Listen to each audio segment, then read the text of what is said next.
వీక్షకులందరికీ నమస్కారం. మార్చి 30న మారేటువంటి శనేశ్వరుడు మీనరాశి వారికి ఏ విధమైనటువంటి ఫలితాలను ఇవ్వబోతున్నారో ఈ వీడియో ద్వారా తెలుసుకుందాం. ముఖ్యంగా చూసుకుంటే ఒక విడత ఏలినాటి శని పూర్తయింది, ఒక 2.5 సంవత్సరాలు పూర్తయింది, ఇంకొక 2.5 సంవత్సరాలు, అంటే ఇది కీలకమైనటువంటి 2.5 సంవత్సరాలు.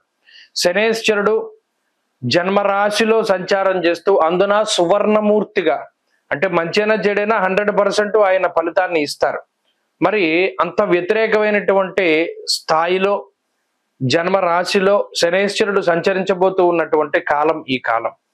మరి ఈ కాలమందు మీనరాశి వారికి ఇంకా రాహువు దోషం ఉన్నది. అంటే 1 సంవత్సరంన్నర పాటు గతంలో రాహువు దోషాన్ని అనుభవించారు జన్మరాహువు, ఇప్పుడు వ్యయ రాహువు. అలాగే గురుబలం కూడా తగ్గిపోతూ ఉన్నది. దాదాపుగా గురుబలం లేదు 1 సంవత్సర కాలం పాటు, ఇప్పుడు కూడా ఇంకో సంవత్సరం ఉండదు. మరి ఇటువంటి తరుణంలో మీనరాశి వారి భవిష్యత్ ఏంటి? జన్మరాశి యందు శని సంచారం చేయడం వల్ల తేజో హానిర్మతిర్భ్రంశో మనఃపీడ భయం తదా అన్నారు. తేజస్సు అనగా ఇక్కడ 2, ఒకటి వర్చస్సు వస్తుంది.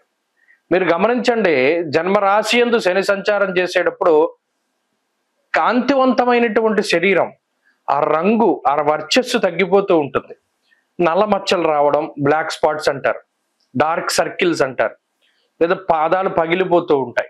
ఇలా చర్మ సంబంధమైనటువంటి సమస్యలు ఎక్కువ వస్తూ ఉంటాయి. అలాగే మతిర్భ్రంశో, మానసికమైనటువంటి అలజడి వల్ల lack of clarity of thought అన్నది మాత్రం ఉండదు.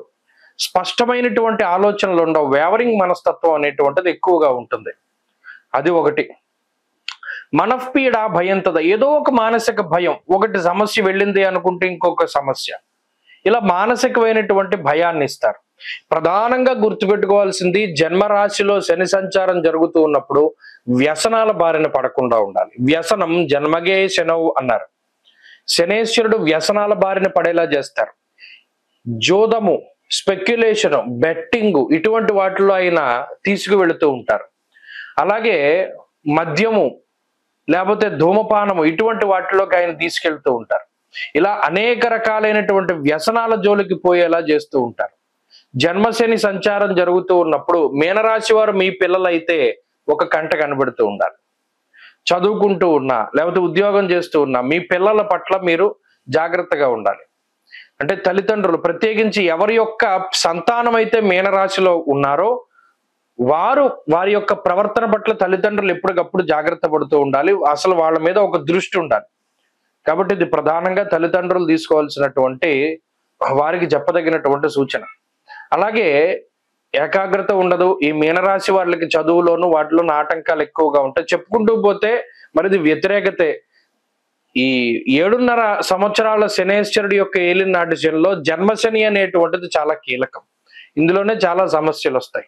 మరి అటువంటప్పుడు శనివారాలు పాటిస్తూ అష్టద్రవ్యాలు దానం ఇమ్మన్నాడు. అంటే ఏంటి?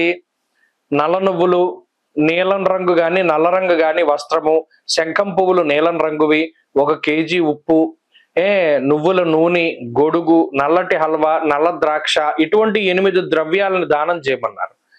ప్రతి నెల మొదటి శనివారం నాడు దానం చేయొచ్చు. ఎందుకంటే ప్రతి శనివారం చేయడానికి ఇవన్నీ సాధ్యం కావు. ప్రతి నెలలో మొదటి శనివారం దానం చేయొచ్చు. అలా దానం చేయడం ద్వారా ఏలినాటి శని ఎఫెక్ట్ తగ్గుతుంది. ఎందుకంటే చెప్పుకుంటూ పోతే ఏలినాటి శని అంత మంచి ఫలితాన్ని ఇవ్వకపోగా కొంత వ్యతిరేకత. కాబట్టి ఎవరికైతే జాతకంలో దశాంతర దశలు బాగుంటాయో వారికి మాత్రం శని యొక్క ఆనుకూలత ఉంటుంది. అంటే ఏలినాటి శని అంత పీడించదు. జాతకంలో యోగ దశలు నడుస్తూ ఉంటే శనేశ్వరుడు ఏలినాటి శనిలో కూడా మంచి ఫలితాన్ని ఇస్తారు. ఇది ఒక క్లాసు. రెండో క్లాస్ ఏంటి? ఎవరైతే సత్కర్మలు చేసుకున్నారో, భగవద్ ధ్యానం చేసుకున్నారో, ఎవరైతే దుష్కర్మల్ని ఆచరించలేదో వారికి కూడా కర్మానుగతైన ఫలితాలు మంచిగా వస్తాయి. చాలా మందిలో మీరు చూస్తూ ఉంటారు, ఏలినాటి శనిలో పదవులు అలంకరిస్తారు, ఏలినాటి శనిలో ఎక్కువ సంపాదించుకుంటారు, ఇంకా ఎక్కువ సుఖంగా ఉంటారు. మరి ఈ 2 క్లాసులు కూడా దానికి అన్వయం అవుతాయి. జాతకంలో మంచి దశలు ఉన్నప్పుడు, సత్కర్మల్ని ఆచరించినప్పుడు, దైవానుగ్రహం ఉన్నప్పుడు కూడా ఏలినాటి శని యోగిస్తుంది. అందరికీ వ్యతిరేకంగా ఉంటుంది అన్నది కాదు. కాబట్టి ఈ విషయాలను దృష్టిలో పెట్టుకోండి మీనరాశి వారు. అంటే ఇక్కడ ఈ శనేశ్వరుడే కాకుండా అటు రాహు గురుడు కూడా ప్రతికూలంగా ఉన్నారు కాబట్టి కొంత ఆలోచించుకోవాలి.